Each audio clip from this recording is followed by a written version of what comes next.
Hey guys, welcome to the first question and answer video. We're going to try to do these every Friday. On Monday, I'm going to post little things Q&A on Instagram and Facebook where you go in and type what questions are and we'll be happy to answer them. Just keep them clean. But our first question this week came from SBEUSC, and it's, how did you come up with the fellow makers concept / idea? It started with me about a year ago or so. I really got some inspiration from Jason Knight when he was doing the Be a Maker, Not a Taker. And I wanted to do something similar, but with my own spin, and it came out Fellow Maker Friday. So my goal, I didn't always succeed, is to do a Fellow Maker Friday shout out on Instagram. I pick a random maker that really impressed me, whether it's a painter, a knife maker, sculptor, potter, or whatever it is, and just gave them a shout out.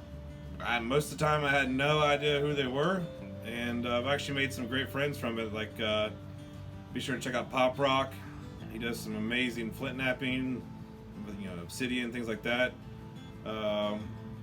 Several painters I've met, other knife makers I've met, all because of Fellow Maker Friday. There's such a renaissance going on with makers, and that's really something I wanted to highlight, and that was the start of how this all came about. So our second question comes from Pariah Knives, which if you don't know who Pariah Knives is, go check him out. He does some awesome work. The question was, where does your name come from? It's the most superhero name I've ever heard. Which is a very interesting question. And it's basically my grandfather's name. So if you don't know, I'm originally from South Africa, and my grandfather's name was Dirk Lutz. It's a family name. It's something that's come through the generations. So nothing crazy, nothing special. No Superman moments where you go and turn into a superhero. He does try it every once in a while. Every once in a while, yeah. But yeah, it's a very simple and easy question. It's my grandfather's name. The next question we had was, what did you guys do before knife making? I was always kind of into making things by hand, whether I was in my dad's shop doing some furniture and whatnot, or drawing, things like that. But for many years I worked for Home Depot after I graduated high school, and definitely involved in a lot of the building concepts, things like that, moved my way up through management. And then went into insurance for a short bit, and then went back into the building side and was a project manager for a custom kitchen company, from $10,000 kitchen to $150,000 kitchen. I ran all the crews, did a lot of the work too, all the detail work. Went back into insurance, and then I discovered knife making. I'd always wanted a custom knife, never could afford it. I was going through a tough time in my life, and just, hey, I'm going to try to make a knife. Did that, kind of spiraled up. My wife said, hey, you love doing this, quit your job. And that's been a little over 6 years ago, and it's kind of just morphed into everything I'm involved in now. What about you?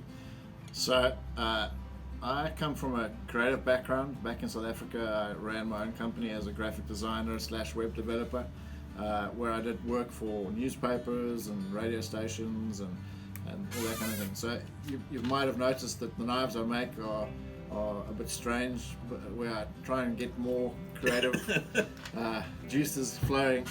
And when I came to the States, I decided to try something new. In South Africa, knife making was more of a hobby for me. I did the photography in South Africa for the South African Guild, and for some amazing makers in South Africa. And when I got to the States, I thought, all right, let's try and make a go out of being a knife maker / photographer. And that's where we are at the moment. The next question came from Iron Country Knives. It's, what kind of sharpen edge do you like for a field grade knife, toothy or polished, and how do you get it?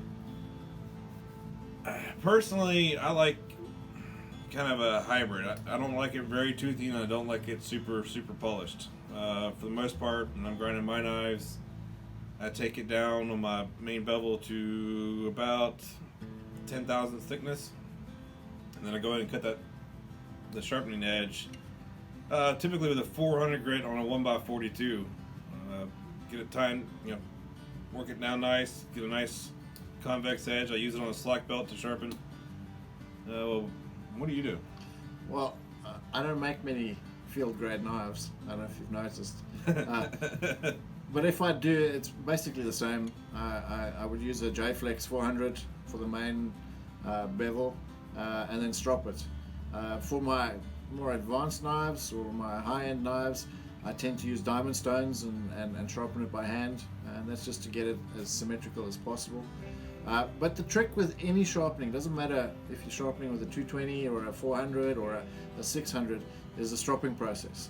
Now what we'll do is we'll take you into the workshop and we'll give you a quick viewing of how we actually strop our knives. It's probably the easiest way to do it and the most consistent way to do it. But pulling that burr off after you've sit there and worked your edge on the grinding belts, just snapping that burr is what makes the key. And like you said, we'll go back there and we'll take a look and see what you got. Let's do it. Okay, so I'm going to use one of my knives as my daily use knife. I run on a very low speed. Now, a word of caution, and I've done this before. When you are stropping, the direction of the belt is going this way.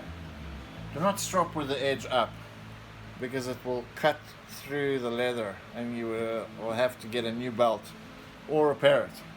So always remember, direction of the belt, you need the edge facing downwards, so facing in the same direction of the belt.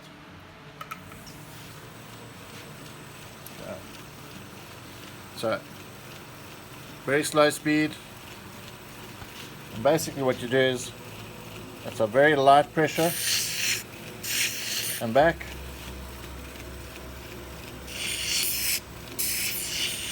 and that's stropped.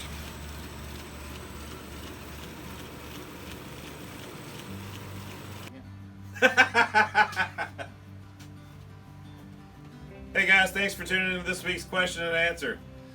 Be sure to go to Instagram or on Facebook on Monday. We'll have week 2 ready up for your questions, and come back and see what the answers are on Friday. Thank you for all the support. Be sure to hit that subscribe button below, and y'all have a great weekend. Yeah, see you guys next week.